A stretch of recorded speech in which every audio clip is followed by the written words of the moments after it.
Has Target lost their mind about allowing a Satanist brand to put their clothes inside their store? Yo, let's find out real quick, bruh. So today we're going to talk about Target allowing what? A Satanist brand to promote their business inside their store, but it's not exactly what you think, right? It's a brand that is a Satanist brand, but it's for Pride Month. It's still all out of whack and is whack regardless, right? But it's not like they're putting literally Satanist clothes on the floor, even though it's still demonic, even if you don't see skulls and horns. I get that. All right. But this is the thing. As you read the article, and if you want the article, I ain't going to read it all. But if you look and you read the article, right, people were so outraged that they started throwing clothes on the floor. They started doing all kind of stuff, y'all. But guess what happens?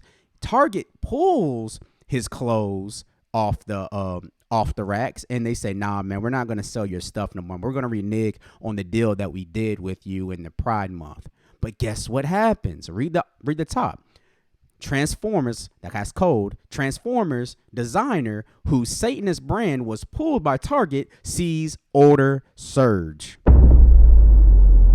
What possibly took place so that even though the dude lost, or the chick, whatever it is, he is or she is, lost the deal, their orders skyrocket. I'll give you my 2 cents while we're going through this video, but I wanted you to see the article for yourself real quick.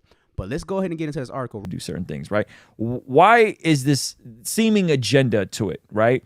Yet the flip side of all of this is stuff like this happens, where in the outrage, conservatives, Christians inadvertently cause more attention, and then the sales surge of the very thing we're trying to boycott. Sheesh. Yeah, I think people in general need to be very careful about where they put their energy, and also about the type of imagery that they share.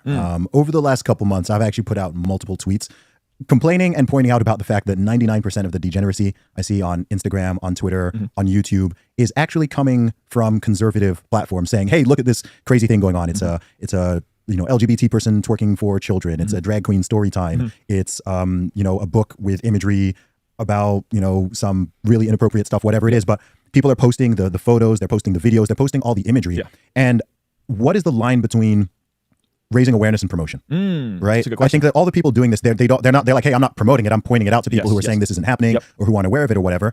But I know you can do that without showing the imagery. If anyone follows me online, you'll notice that I never share gross imagery, right? I'm not going to share. I can criticize these things that are going on without posting or retweeting the video, right? I can raise awareness of violence existing in the world or something bad without showing you the video of the person being killed, or I can speak out against nasty stuff being pushed on children without promoting without that. So I think people, and this is what he's saying. He's saying, even though where our tensions could be good, trying to expose what is happening in today's culture, but in reality, we could be actually pushing the content up in such a way that we are working against ourselves by promoting the very thing we're trying to detest, right?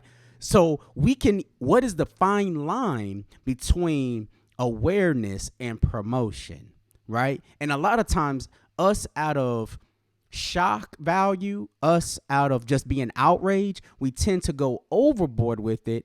It's because we're so outraged, we want to actually show the content itself, right? But in reality, it starts pushing, like, for example, YouTube. Sometimes that's why I didn't show the full thing on the articles, right? But, right, just like with YouTube, when like, for example, Beyonce.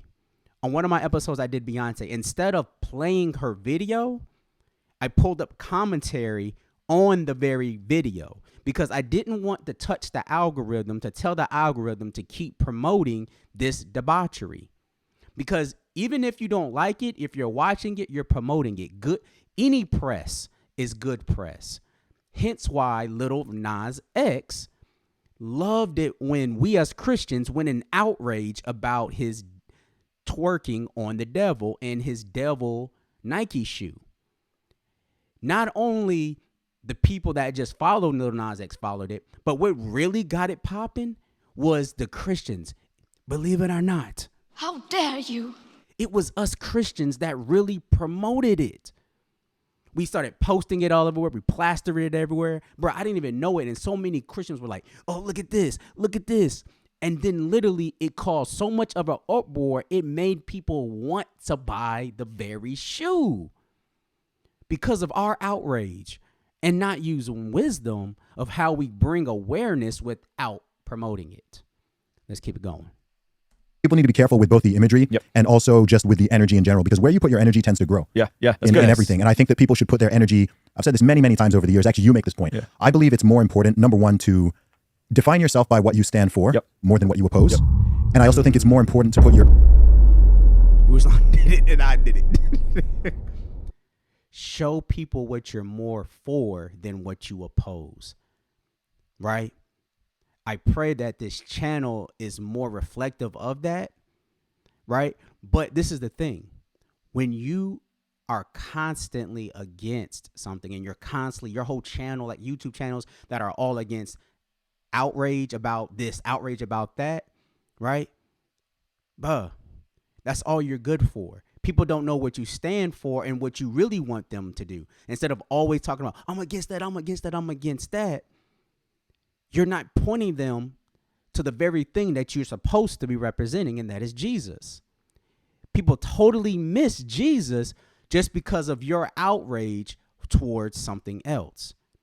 Not to say that we can't speak against it, but how we speak against it and what we do with that information matters, right? Okay, with Jesus, right? And Jesus' thing, not only was the word being spread by Jesus, but the word was being spread by the Pharisees and Sadducees among themselves.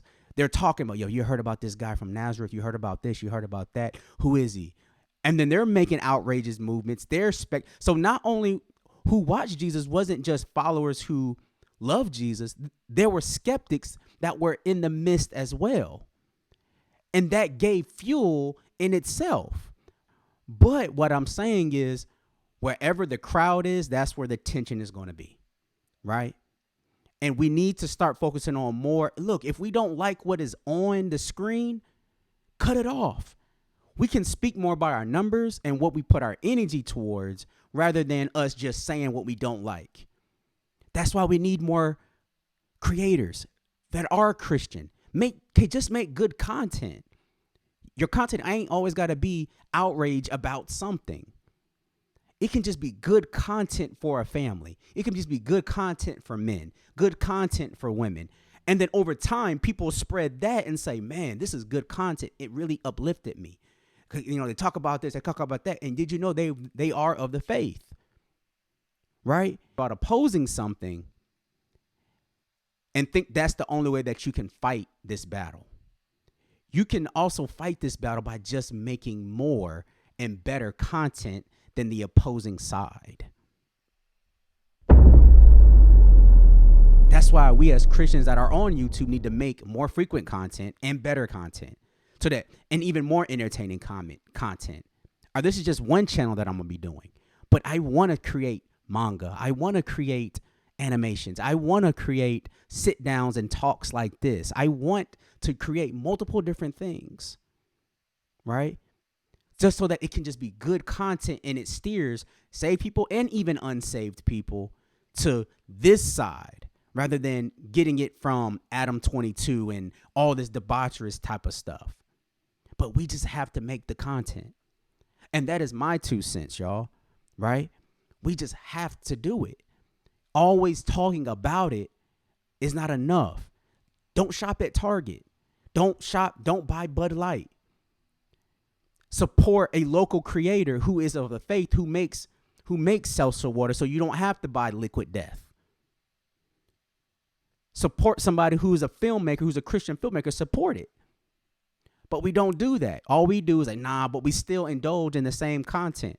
Don't support these local channels that support these kind of debaucherous things. But we don't want to take it so extreme because it starts challenging our own personal beliefs. So we compromise, and that's just what it is. But y'all let me know what y'all think in the comments, man. I gotta go.